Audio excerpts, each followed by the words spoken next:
We'll see if Curse can take another game off of Cloud9. It will be their last chance. It's crazy to think, actually, that the super weak victory that Curse had over Cloud9 was the first time Curse had ever beaten Cloud9. First time ever. So a monumental occasion for them. Syndra Ben, actually, it's something High has been finding the most success on. Taking clean away. The Curse Cloud9 game was one of the very low kill games, if you remember correctly. Yes, 4 kills to 2, actually. Yep. That was the split push Jax game. Yeah. Jax, of course, hasn't been picked or banned too much since the base stat nerfs. Something we have to mention here, though, Yasuo not banned for the first time this week. Yeah. In our final game. So will Curse first pick it, or will they let it go to High? Because High would very willingly play that. Yep, even without Trist. Saw it a lot, Pokemon's mentioned it a too, lot of times and today. OGs. They're going to go tried and true 3 times in a row. It'll be Quas's Lulu in the top lane. They've been doing that since the start, or I should say middle of week 8. Yeah, yesterday, Cloud9 actually played Lulu as a support. Big mind game coming in there. But, I mean, it's just the way these picks are going. Curse decided to do somewhat more targeted bans, especially with the Syndra being thrown in there. Cloud9 decided to block Dominate's Rengar because they're very good at coordinating mid lane ganks. But it leaves up a lot of stuff. Yasuo in particular, I feel like, is the highest priority of them all. Yeah, don't have to pick. Don't even pick it. The elite. What's going on Look here? at the Kog'Maw. Kog'Maw also has been banned out quite a bit today. Haven't seen him spitting up any Voidus recently. Probably not going to see the Lee Sin, so it's not banned or worried about by Meteos. Dominate usually does not take that jungler, so they kind of skip by easy peasy on that. It's actually kind of strange. Dominate hasn't played Lee Sin in competitive. No. But everyone I talk to says, yeah, Dominate's Lee Sin is really good. He crushes with it in scrims. And you're like, well, then why doesn't he? Well, we'll see if he does it today.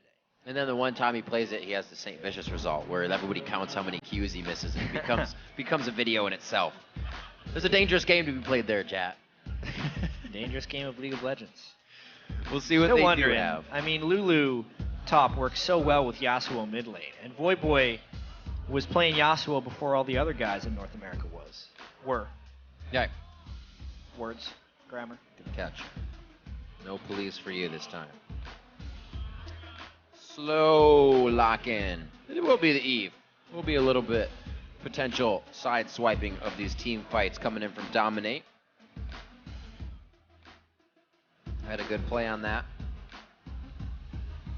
In the recent days, LMQ was their recent win when he played Evelynn, so definitely tried and tested. What does High and the crew answer with? They still don't see a mid lane. We also have the chance for Nidalee to still be picked up in this game. Very true. However, Quas was Lulu against Nidalee and handled Zion's Nidalee quite well. The ranged attacks and wave clear turret would be very good wards against a 2v1. Which is one of the big reasons Zion did well on Nidalee today. He got to play against Aurelia. Yeah. Basically 2v1 top until he was going. Whoa. Definitely been resorting back to that Mundo quite a bit recently. There's just a couple strange things about this champion select, Riv, and we did say these were two teams that tried the most stuff, so it makes a bit of sense that they do not have the same ban or pick prioritizations as other teams, but the fact that Braum fell through so many rotations back and forth in pick and ban, and the fact that Yasuo wasn't banned, despite being banned in every game this week, and may not even be picked here. There would be a good choice if Voyboy did it mid here. They have tons of knock-up synergy already with Thresh and Lulu. There we go. There we go. It all makes sense. Switch. Is he going to lock it in? Do it. Slow. There we go. He's making sure they wanted it. You didn't want to accidentally lock in anything. Yeah. High was ready with Ryze, though. Easy. I think that's why they played this whole little mind game. Ryze is really good against Yasuo in lane. Able to itemize armor as well. So he doesn't have the same vulnerabilities that other mid laners would. So we'll see what High can do on the Rise. Wouldn't say forced onto that, as champion pool getting a little deeper here. Probably up to his waist at this point. Has a few more to go after that, but it is a lot of safety for that Kog'Maw, for something Sneaky has been able to wreak havoc on before. And Cloud9 is going to have a very tanky team outside of Kog'Maw. Mundo Rise and Braum, just a huge amount of meat in that mid lane that will be difficult to slice through. Especially Yasuo and Lulu. Yasuo, an assassin wanting to get the squishy targets. There's pretty much only one that he would really want to lock down. It's going to be a tough game. It's a little tricky. Boy likes to make moves, so he's probably going to try to get out of that mid lane as soon as possible. Let's see how you've been voting while the teams are loading into the game. According to LOLesports.com, 71% of you have so far said that Cloud9 is going to take the victory. You can keep those votes coming if you change your mind or if you just agree a whole bunch. Tweet hashtag CRS win or hashtag C9 win. Definitely these games towards the end of the split mean so much more for teams like Curse, teams towards the bottom. And I can even say teams like Curse, they're actually in the middle of the pack now. They've been doing a lot of work for themselves, and that catalyst started coming off a super week. They just need to grab a few more wins to still be a threat to these top-tier teams. This will be a big one for Curse, especially considering Complexity lost. Yeah. Curse has a chance to really distance themselves once again. They had that golden opportunity last week where they played both EG and Complexity, lost both games. Curse is kind of turning into the team that beats the top-tier teams and loses to the low-tier teams. Almost like Cloud9. It's the opposite of TSM. Yeah, almost like Cloud9 indeed. We'll see how this clash happens here. Last game of the day before Challenger starts for your LCS. We're going to be on the Rift, locked and loaded. Curse versus Cloud9. Curse really looking to pick up a win here. High, already starting with the aggressive Crystal to get into lane and start to do some damage. Let's see how this plays out. Doran's ring to shield in the top lane. A little bit of Targon's love for both supports in the bottom. Or say Relic point. Yeah, it will soon be a Targon. Indeed. Righto, sir. Mid lane foray. Cop always going to the mid lane. It's just what Curse likes to do. But there's no fun skill shots for him to dodge this time. Skill shot battle happens in the top lane this time. Ball's throwing stuff at Quas. Oh, Mehmet! Oh, got him. Shield's down. He'll just go run around in circle and get it back. Yep. It begins. There's going to be a lot of it today, too. If he's on Mundo, he's not dying instantly in these fights. There's going to be a chance for a while. So, Ball's got the home crowd on his side right now. We'll see if this works for him. Quas is going to try to shut down those voices throughout the game.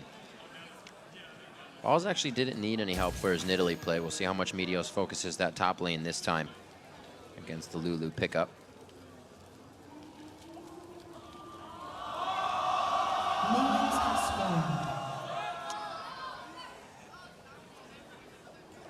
Nothing for I will dominate? That's rude. Can't do it. It's not single syllable. It doesn't work as well. Yeah, we can see standard lanes looking. Dominate will not have the easiest jungle start. This is going to hurt a little bit, the fact that he will reveal himself as soon as he starts this. People are trying. Oh, no. Overridden. Got the override. Righto. Here we go. Lock it down. The first attacks come out in the mid lane. They go tit for tat. And the trade pretty even to start off the game. See how much love they actually give each other. Cop eating a Winter's Bite to the face. No play here by Sneaky to get some Bio-Arcane shots on. Very interesting early game that Cop and Xpecial have been playing. They try to get a very early aggression, as most people would. But then they just can't seem to hold it. Cloud9 will find a way to either force something with Meteos that gives Cop to blow his flash, and that's all that Cloud9 needs to take back control. I thought that was a really cool interview with Curse's analyst before this game. But the hook actually creating some damage. Very nice. How he said in scrims, teams play a lot more loose. Yeah. Curse is actually really good at capitalizing on mistakes. So instead of having a 5,000 gold lead, they have a 1,000 gold lead. Yeah. And honestly, if your team's play style is built around capitalizing on any mistakes, it means you're not actually very good at manufacturing your own victories or your own plays. Yeah. it makes perfect sense why Curse is having issues transitioning, despite being so good at scrims. They need to be the initiators of positive trades, not the beneficiaries of enemy mistakes. Right. So far, they have provided themselves a little bit of an advantage in the bottom lane, at least reaching, I would say 2 first. Yeah, okay. I thought they had 3s on the side of Sneaky already. So they're good and pushed up, but Elimination's already healed up. The Relic keeping them safe, so we'll wait for that pushback that we're looking for. Good pressure by High has already brought Void down, caused him to chug a few of those potions. But he can't get any farther than this. Yasuo at the turret. You're just going to be throwing stuff into a wall. Still a nice early laning phase by High. Meteos kind of waiting in the wings, hoping to catch a counter gank. This High is really daring to be ganked right now, throwing spells basically at turret range. He is going to have to back already. And High kind of not drastically changing his gameplay, but definitely staying aggressive. There's the counter. Oh, wow. Could come back in for the kill. Double buff refresh, going over to Meteos. No, it is stopped. The teleport comes in and is not stopped from Quas. Gets a knockup. No way. Double buffs going to Void. He gets the double kill. Not as calculated as he would have liked. Double buffs go away, but that's huge. He gives a kill back to get one, plus the huge wave is lost by High at the turret right here. The fact that Quas was actually able to make that teleport a positive exchange was fantastic. It was a counter gank, and then a counter gank, basically what happened here. Meteos waiting in the wings, not level 4. Made him a little squishier right here, and he immediately turns when the teleport happens, but look how far away Quas is here. Runs, dashes in, gets the double glitter lance. Yeah, double lance was huge there. If not for the rune prison by High there, it would have been a 2 for 0. And another early game lead by Curse. There it is, Jap. Can they carry it? Keeping an eye on just that 600 gold lead. They said it's not big, small increments. There's the first one. How will the dominoes fall now for Cloud9? Trying to reactivate something in mid where they have pink ward control. See if Meteos now can get into the hair of Dominate and thwart some of his ganks. It's going to be tricky after Meteos loses his double buffs. Yep, that was not easy. And we actually mentioned yesterday how Curse had first blood in 16 of their 21 games. They didn't actually get first blood in this game, technically speaking, so that won't increase, but they still get the better end of the first exchange. Best of a bad situation that was starting for sure. High, even missing that CS, still 28-15 in the mid lane, and he's happy to sit and charge up the tier, so he comes off that all right with the kill. He's looking for the late game. Point blank hook coming from Xpecial, takes Elimination for a quick walk there. No Voidoo's in range for Sneaky, so they just use this to get a little bit of zone. That bottom lane, very even for now. Yeah, it could definitely tell us a lot of the story later. Oh, can he get the knockup? That flash is down. There's not a lot of crowd control to be had. Oh my gosh, the perseverance in mid lane with 0 crowd control. They still come up with a kill. It's one thing for High to play aggressive and deny CS, but it's another to not have the backup of your jungler. Yeah. Void going aggressive at the right time and really making that Yasuo work. 3-1 already in the lane and evening out the CS from early. Oh no! Now taking Sneaky for a walk. Yeah, you brought in a whole bunch of trouble. Yeah, you asked for it and they gave it. Very good block coming in from Elimination. And Cloud9 kind of grabs the upper hand that Cop and Special had just a bit ago. That's the crazy thing about Kog'Maw right now, is if he gets in a melee range of you and lands all of his spells, especially the early game Armored Magic Resist Shred, you just can't trade with the guy, especially Braum when he can come in afterwards and block that stuff. So a level 5 bottom lane versus level 4 bottom lane, getting hooked in, even though it seemed like a good idea, was a really bad one. Walls keeping himself safe in the top lane. Dominate has not paid him a visit, and he's 6, so now a bit safer under the turret. Whoa, maybe not, maybe not. That was close. That was close. It's all covered in glitter right now. This is looking like a game that Cloud9 will need to take to late game. Yeah, the builds, they're showing it as well. Sneaky's going for the Phage Triforce. He should have a good spike of damage around 13, 14 minutes. And if Cloud9 can control the dragons, they can do things like let balls just farm top lane and get High to be a huge rise towards the late game. They still have Cop they're looking at. Void is going to be quite big at making plays as well. And like we said, once he does hit 6, once that potential comes in, we might see a little bit of roam from him. And High still has the potential to bully Voyboy in lane. Voyboy rushed Mercury Treads for a little bit of added magic resist, but most importantly so the root wouldn't last very long. And the stun from Elise as well. A lot of fight coming out of these teams. You can see that story being told by the CS. 8.5 minutes in, 40-40 in the mid lane, 60s on the 80 carries. These guys are definitely getting a lot of poke on in the lane. Missing out on a bit of farm. Let's see who that goes to the advantage of. Top lane, 73-66, so Quas is playing it nice. Chipping away that turret. Yeah, he'll get that turret before Quas, or Balls rather, can really prevent any ganks from happening. Nobody really wanting a full commit here, just the back and forth. Those 5s and 6s kind of not allowing the gank to fully go through. Would love to have the ultimates on the supports right now, and that might be what Lemonation and Sneaky are looking for here. Getting good damage, trying to poke down Cop over and over with the Winter's Bite. And Lemon getting high to roam possibly. Oh, he's got to be careful. Ah, he realized he was hatching that pink ward. There's a lot of danger knowing how well Eve has started this game, but Cop is a little bit weak right now. That's the level 6. Lemon and Sneaky hit it, but they wait a little long in the Glacial Fissure. They could still get Cop out of this. The box is there. He gets pulled in. Sneaky can only watch Lemon now, but he walks in range for the stand behind me. Oh my God, teleport's coming in on both sides. It's about to be a party, Jack. Dominate's gonna get locked up. They smell blood. They're gonna keep going for balls now. He throws down the ultimate. He can't. He actually doesn't have it. They are pushing Cloud9 off this, and it could spell Dragon. Voyboy with one dash completes it. Will he flash? One last attack. The shield is too big. It's gonna fall soon. He gets the Q. Does he have a triple kill to himself? Balls now, or High rather, coming up huge. One last Q gets himself a double kill. Voyboy went way too deep on this one, and he gives up the 2 kills in the form of gold over to Medios. 5v5 happened in the bot lane 10 minutes in. Everybody wanted to join the party, and Curse and Cloud9 both went a little bit crazy. Cloud9 comes out the victor and the dragon afterwards.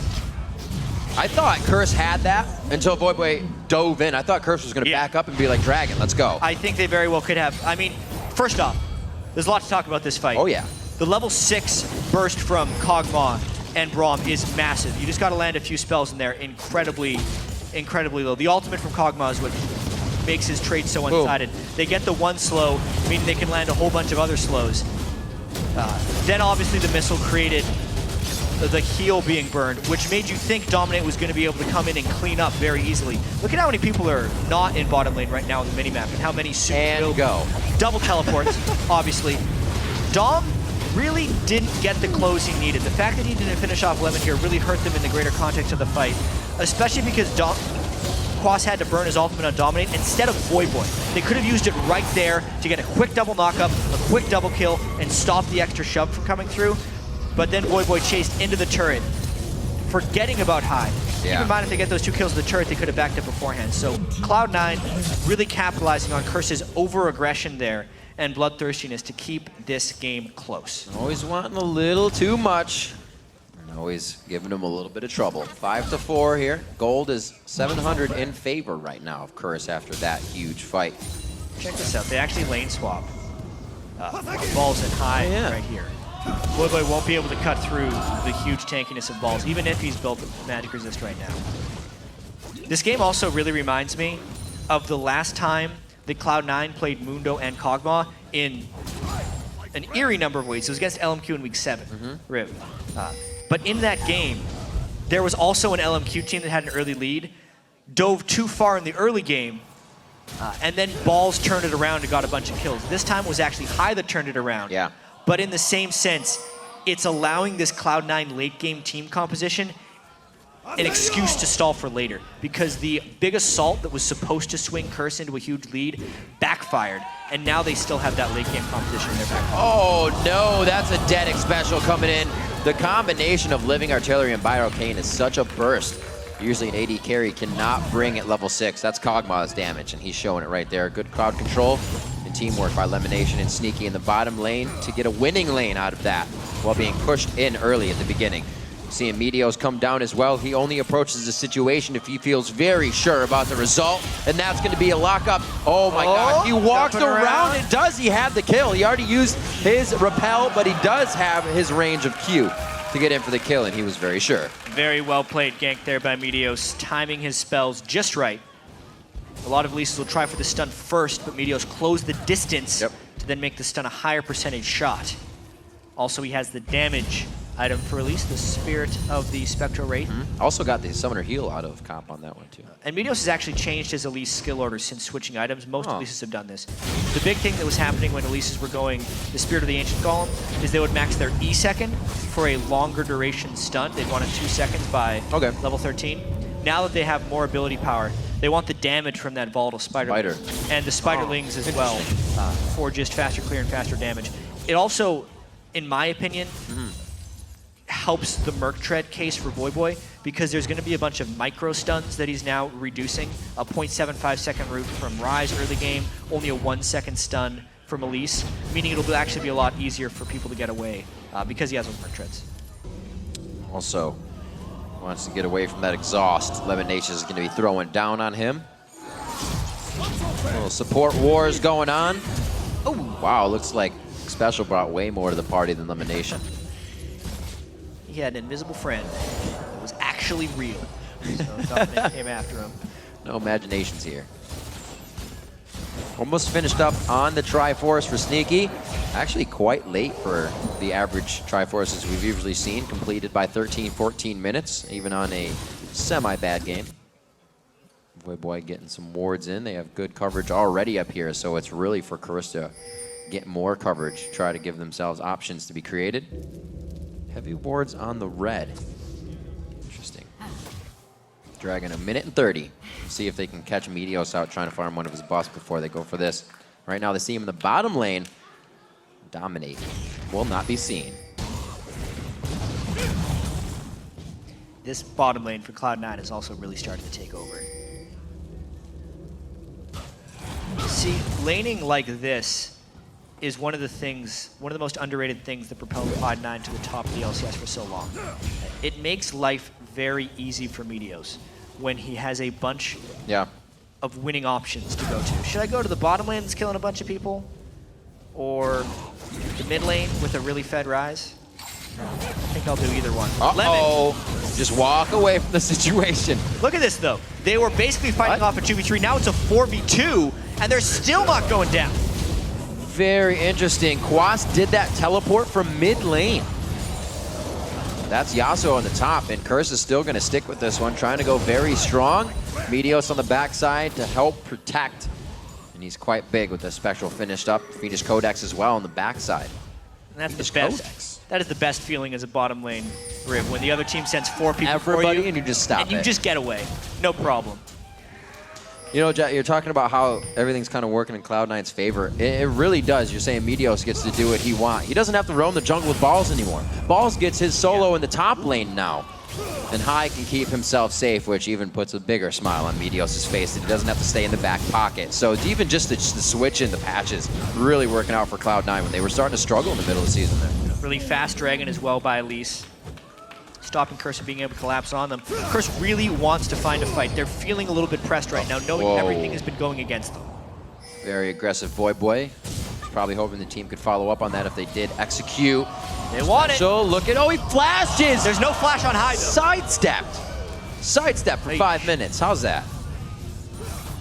It's yet another force that doesn't work for CRS. They can only do that so many times before they lose control of the game. But because Cloud9 did do that Dragon, they're trying to get some turret pushes. They might get 2 turrets here.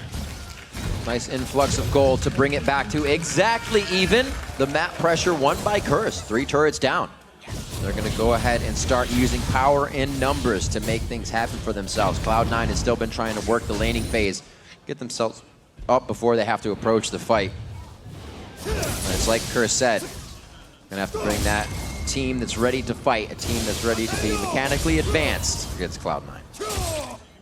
Let's see if they can get that team fight going down. They have the Yasuo, and they have Quas for good utility once they get inside. But it's the late game that Cloud9's looking for. You see Sneaky's more than happy to Sneaky has been lock down this turret for Cloud9 keep the this CS. as well. Yeah. Kind of the most consistent member on the team.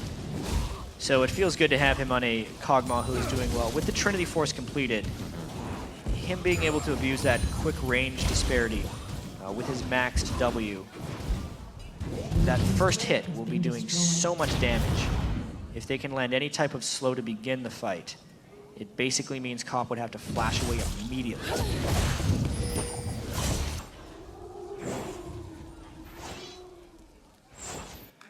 Keeping things safe. Curse is getting themselves, they've had these forward wards in the top side, but they haven't really been able to use any of them just yet. Now knowing the red is up, see if they can formulate a plan even deeper now. Curse is spending a lot of time getting these in position. Hopefully they work. They really are. A lot of minions were lost there just to get the red buff, but it's all about whether they can capitalize that into kills. They're trying again, but here could be the counter. Whoa. Another whiff. Oh no, just to the left. Xpecial trying to predict the walk of high coming in, but he gets locked up and he doesn't make the move. There's the ultimate onto Voyboy, very early, but that utility's gonna help him stay alive for a second. Sneaky on the backside, able to quickly shred through. Looks like the HP bars weren't even there for Curse. Meteos now having to form a new formation. As Balls comes in, he's gonna take down Xpecial with the Burning Agony on. No! The Summoner heal comes out. A Cathian surprise from Sneaky. True damage takes down Xpecial. Cop coming up, getting excited. He's taken down one of the Spiderlings. And what a chaotic fight that Cloud9 falls to. Curse had more people in that fight, and their continual attempts of finding a fight paid off. Finally paid off, exactly. They're now up 9 kills to 8. And that was a scary looking fight because it didn't seem like they're gonna have the damage to take down Kog'Maw, but they'd killed enough damage that they had the time to do it. Especially when you miss a scary initiation. But quite honestly, they just had more people there before Cloud9 did. It was a 4v2 for a while, and Meteos was around the outskirts of the fight, finishing off high before he could really chunk people down too much. And then watch Xpecial actually. It's a very critical thing in this fight. Landing enough lockdown onto Sneaky that Sneaky could not do very much damage. Plays into 2 hooks in a row, and he kept him down. Voyboy though, that's not good. Oh! Curse gets something, then they want too much. Let's check out this missile though. No. Good catch. Isotoners. 9-9 score after these fights. Voyboy, well, headstrong on that one. We got ourselves a game though, that's for sure. Oh yeah. Curse not giving up. They tasted what it was like to beat Cloud9 the first time in their competitive play, and they want another one before it's over in this split.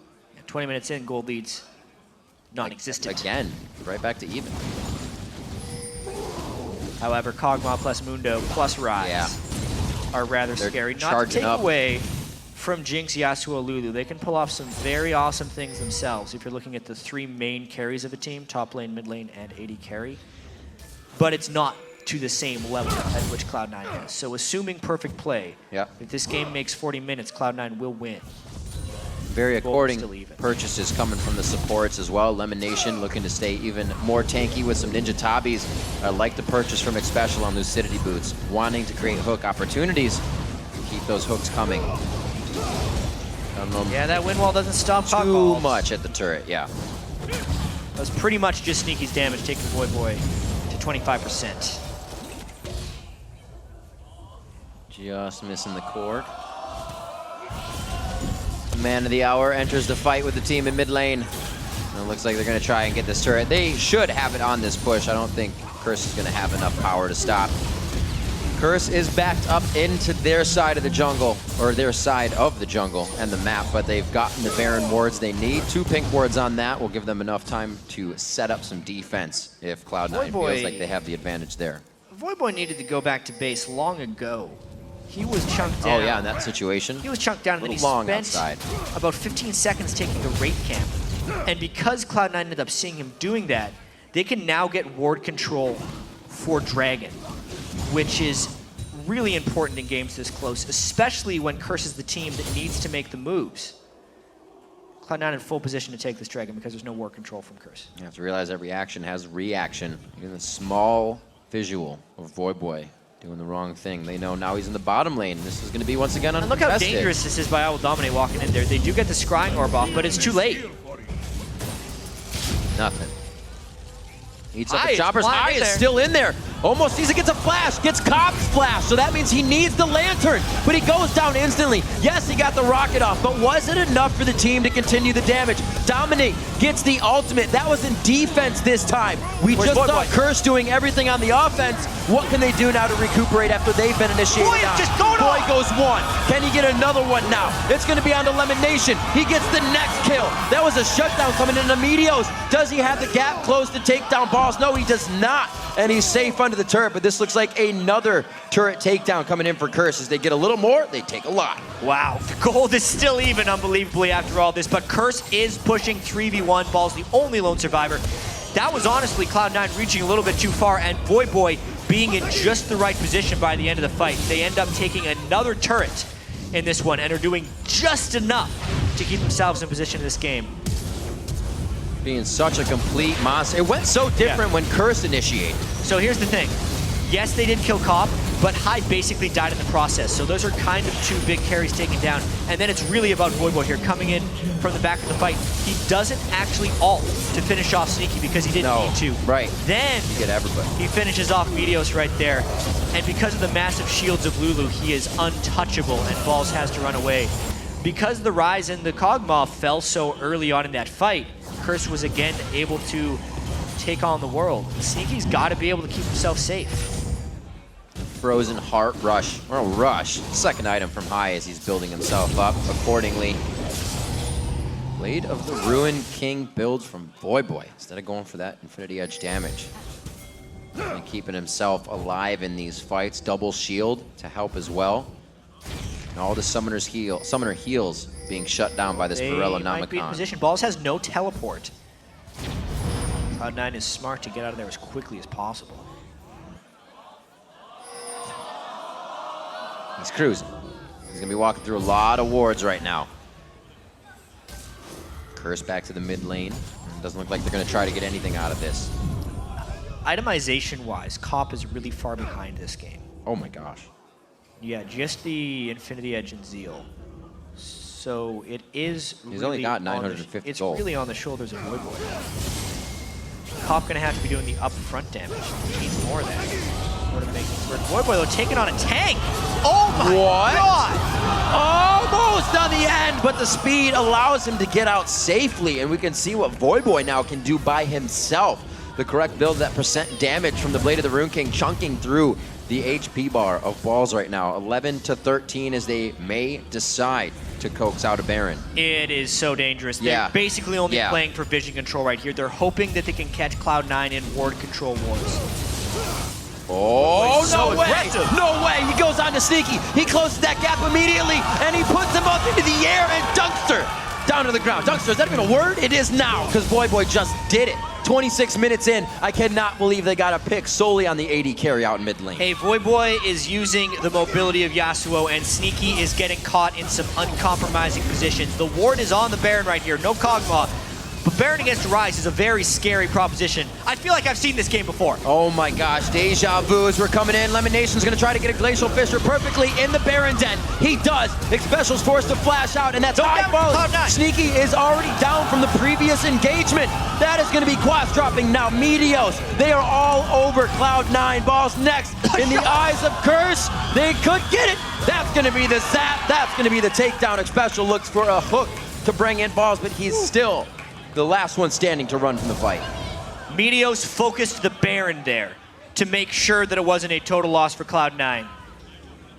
It's always a choice when you go in for these Baron fights, whether you try and take the fight or whether you try and take the Baron. Very clearly, Curse wanted the fight, and Cloud9 wanted to steal the Baron. That's why they ended up dying in this fight, because it was a 4v5, but look at the damage High put down right at the start of this. Meteos doesn't even think about players. Says, hey guys, I'm gonna take the Baron. If he didn't do that, I think Cloud9 still loses the fight. Curse has Baron as well as 4 people alive, but because the Baron steal happened, this game remains incredibly close. Absolutely amazing. Meteos holding on to the smite, and Dominate actually helped him get that one. 17 to 12. Still, really not even a gold lead within this game. The small increments that Curse gets, they don't come in big chunks. It's just 1,000 right now that they're sitting on, and 4 to 2. That Baron going over to Cloud9, very, very helpful. Really only sitting on one member. And we actually still haven't seen a clean fight from Cloud9. No. Most of these fights from Curse, like crazy flash engages. Curse has been in better positions. Sneaky, obviously the composition doesn't do well to defend the Kog'Maw.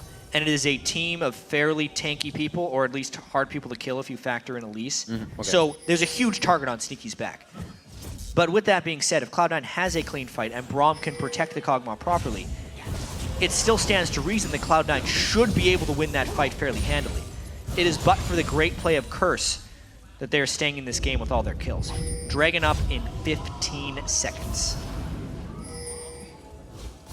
Grouping up is exactly what Voidboy wants out of Cloud9.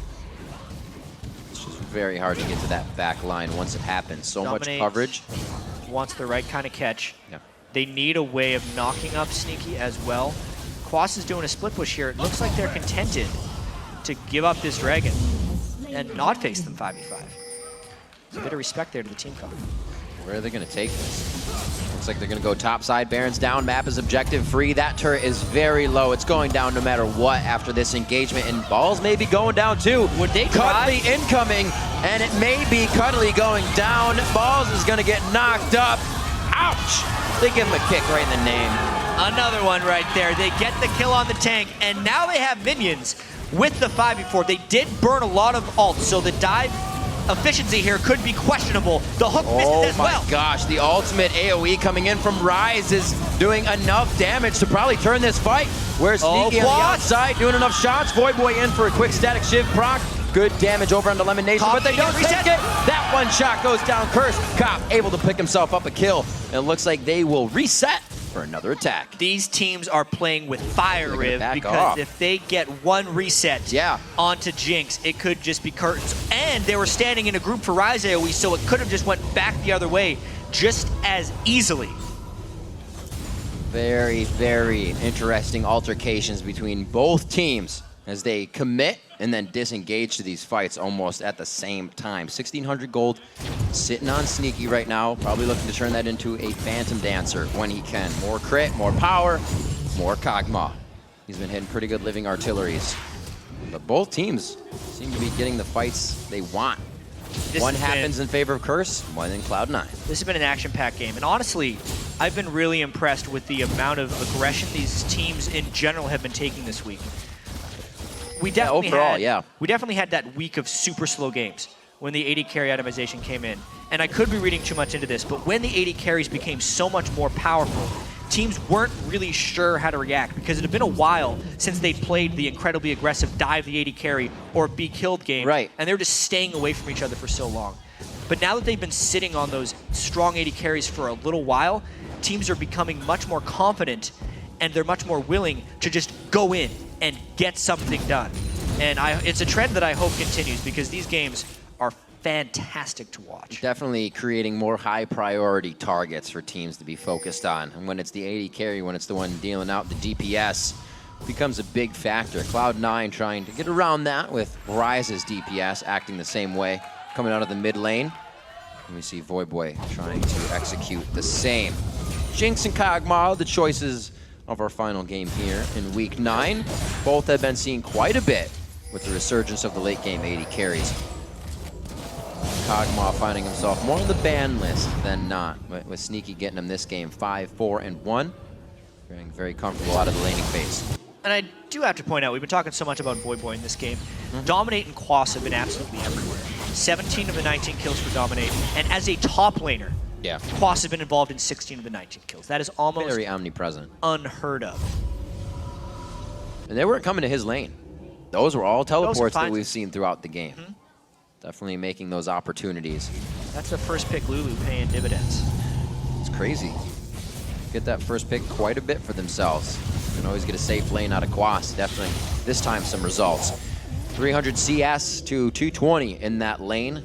Still actually quite low in the realm of CS with the amount of engages we've had in this game. Everybody's focused on champions and sharing minions in the lanes, as you can see. 57 seconds on Baron. Both teams pretty much just biding their time until the worm resurfaces. Which will happen in 51 seconds. That is true. Wonder if Quas will try and get some split push going. No Lich Bane, which will slow down his split push a little bit. I also have to point out Sneaky's Phantom Dancer on Kog'Maw. Yep, just got that. You usually see an Infinity Edge or a Last Whisper as that third item, but in this game in particular, you can see almost no armor being built onto Curse, and a Phantom Dancer instead of an Infinity Edge, because it will grant him a little bit of extra mobility, and he really needs that this game. As well as if you're able to just stand still and auto attack on Kog'Maw because of his percentage health damage, Phantom Dancer will do just as much in that case as Infinity Edge at this stage in the build. Looks like they're trying to get everything cleared out now. Baron is live. The Nasher is teleporting in, actually. Oh my gosh. That is a really early teleport. They have a pink ward inside. They say, let's do it. But, I mean, how long is it going to last? They already played this game once. Dominate's got to run around. They're peeling off, but Cobb doesn't know he's about to get whacked. Oh, that's actually on the same team. What am I talking about? Lost here. I'm getting so excited I want to fight. Balls on the backside. Damage on this Baron. It's actually about half health, and they're taking a little bit of poke. I'd say a little bit too much. X Special looking a little bit vulnerable here. Very close. He always leaves himself out. He will go down for the team as long as he can throw that box out. Oh, man. But you don't want to be taking that much. Volatile Spider even cutting off a good chunk from both. Yeah, now they're vulnerable to the Cloud9 Baron. And we know how strong Cloud9 is in proper 5v5s. This is the fight! Locked in. The Agony's Embrace to come down from Dominate. Cloud9 has to funnel in here. Can they get to Cop? Cop has a free chance to shoot everybody. What an amazing rocket! A 4-member attack. And Cop's still on the outside, getting good damage down. Balls is about to be the next one to go down. The flashes are getting out. Great shields, great attacks. Cop does get a reset there. Sneaky is very healthy. One shot can kill a few. Cop, oh my God, one shot can kill a few. That's what he needed, and here it comes. Sneaky's gonna turn it around, and he does.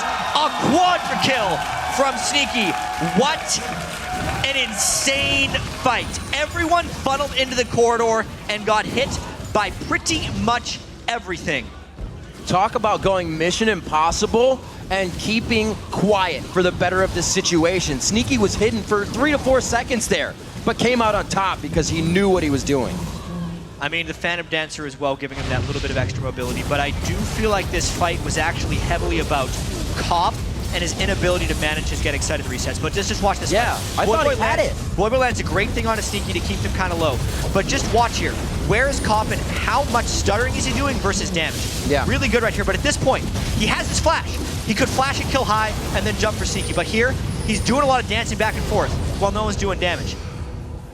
He then decides to flash, doesn't get the kill, ends up killing himself, and did not wait out the timer. Sneaky, though, waiting in the brush. That did have no vision, by the way. Right. Which was the biggest ruse of them all. Sneaky hit out at the very end. And Mouse being played by Sneaky. Patience is a virtue, Jack. It really is. Quadra kill is huge. They're just right back at it. Why not? They almost won that last fight. They know that Cloud9 is amazing late game. Go for Baron. And it's good because nobody's going to come around behind Cop this time. What a fight. 17 to 23. We're going at it again. Right back to the fight. Bring the batting order back around because it looks time. Curse is going to be going around the bases on this one. Sneaky tries for the same brush, but he's not getting the same result. Cloud9 is running for the hills on this one, and Curse gets what they want. The Baron and the fight win. They just brute forced their way through the Cloud9 team there. They said they did not care. The Glitter Lances from Quas were spectacular, and because everyone was so clumped, the AoE from Jinx was just spectacular in that time. They now have Baron, 3 people down on Cloud9. They might be looking at ending game. 37 minutes on the clock. Curse is going to knock down the first inhibitor, and they're going to make Cloud9 rather look very scared for the rest of this matchup. Cloud9 now going to try to get as much pushing in their lanes as they can. One to focus on the bottom lane. Let's keep the action going. They do not seem hesitant to go and do things. Owl Dominate's ultimate will be up pretty fast. Boy flying in. There's Quas! That was a millimeter of a turret to save, and everybody actually left the base for it. Cloud9 making some very risky decisions there to just see that Curse was going to take down their turret. Curse now running amok on Cloud9 side of the base. They've got a 4,000 gold lead. Those incremental advantages now surmounting for Curse. I think one of the biggest stories of this game as well, Riv, is the amount of assists that Curse has. And it really tells a story of team fighting versus not team fighting well. I mean, Yeah. the total kills in the game is not, there's not too big of a discrepancy, 26 to 17. But there's no one on Cloud9 with double-digit assists. Every single person on Curse is sitting in double-digit assists right now. The kill participation... Almost 20 across the board. The kill participation is huge.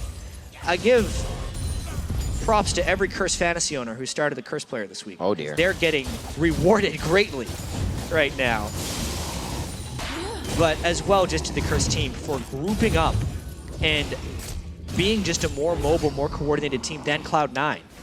We keep mentioning how, or I kept mentioning how the Cloud9 team fight, like in theory, works very well, especially if they can get into the late game. Yeah. But if they're never actually fighting as 5, or if they get caught out and then fight as 5, or if they pile in a really close corridor as 5 and it doesn't really matter, all these things are just creating a bigger and bigger Curse lead.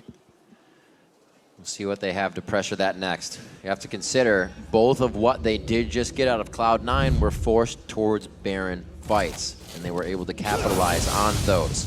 Yes, we did say Curse had trouble getting things to happen, but they had the objective to be the catalyst there. Can they make it happen straightforward now? Breaking through the second turret in the base of Cloud9 is going to be a little bit more difficult with all eyes on them.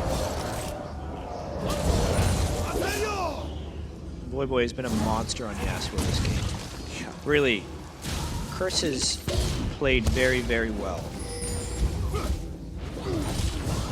Very Aside from that early slip-up, honestly, when Yeah. they overdove the turret. There's the overdive, then a little bit of a fight at Baron. Curse is held.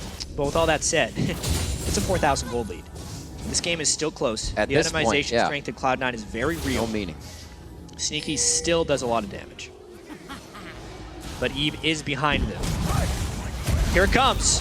Where's the follow-up? Oh my gosh, they almost don't even react right away. They don't even know what's happening. A fly-in and a crush here from Curse. Lemonation goes down, but do they have enough? This is now very chaotic once Cloud9 has figured out what was happening, and it doesn't come so easy. They get 2 on each side, and Curse is forced out of the base.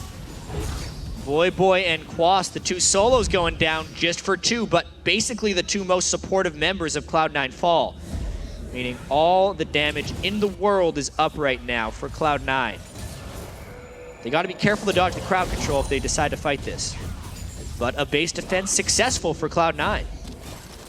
Very good job. They didn't get the inhibitor. Good play by Cloud9 coming out. Balls will start to get the lanes pushed. Yeah. See this I mean, one look at more Dom. time. It was a great open. You can see how threatening he is to Sneaky. But the follow-up never arrived. No one else could help him. No. Everyone else gets caught up in the turret. Lemonation killed first. A lot of health to go through there. Yeah, Voyboy was a blur in that one. Just a mess on top of that turret. No one focusing on the turret. They're going for the ace and then win. Yeah. Gotta take the white. All right, so let's see. Curse working what they can now, having a bit of trouble getting inside the base of Cloud9. That 4,000 gold lead, like you're saying, Chad, at this point, 70,000 on each team. They might as well not even be there.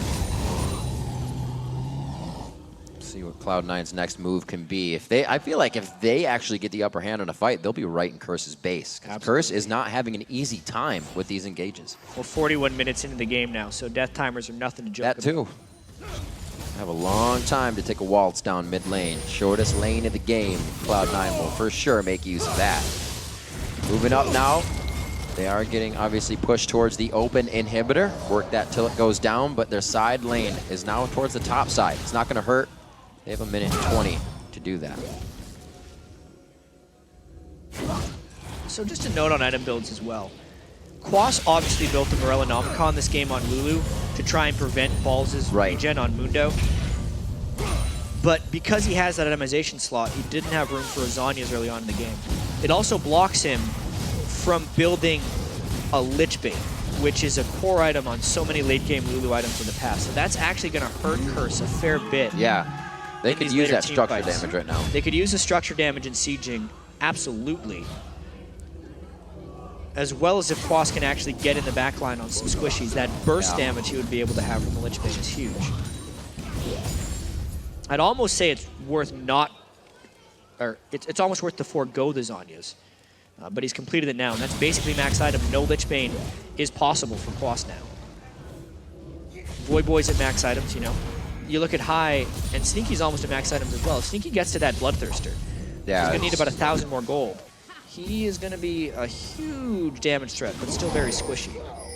They found Dominate. This could be the fight. Do they focus him though? Dominate is very big right now, and they have to find where the DPS is coming from. Balls, that's the Morello Namicon keeping him down. Cop threads the needle and finds the rocket hit. The flash over the wall. All-star special play, but can the team follow through? The shots are coming in. Cop gets one reset. Cop looking for another one. They're going to be coming off the rest of the team, and Curse almost dominating out Cloud9. But wait, Sneaky's having his way with the team, and he comes up huge.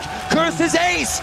That's the damage and the late game potential that Cloud9 has been waiting for this entire time. Sneaky somehow doesn't die despite the spectacular flash hook from Xpecial.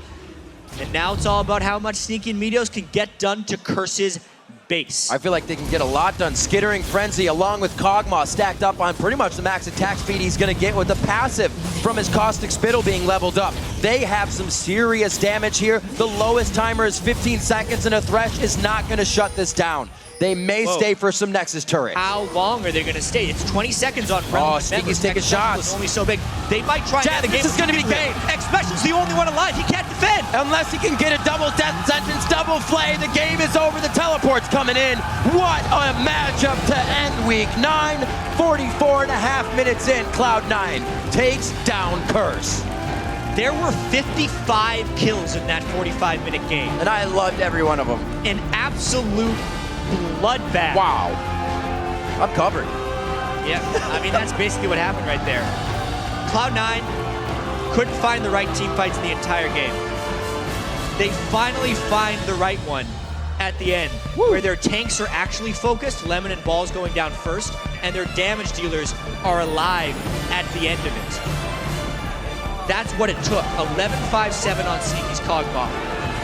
He was just a pinata for most of the game, but eventually he got enough damage to close this one out. And miraculously, Cloud9 comes from behind and wins. I think that might be the first Kog'Maw game I've seen a Kog'Maw stay safe without one shield that he could get. He had a Braum stand behind him, but without one shield, he continuously stayed on the back line. Complete positioning gave Cloud9 the advance in that game. Well, at least by the end of it, Elimination built up 2 itemization shields, which, let me tell you, were rather important. Yeah, have to synergize those in towards the end. Jeez, what a way to finish the week.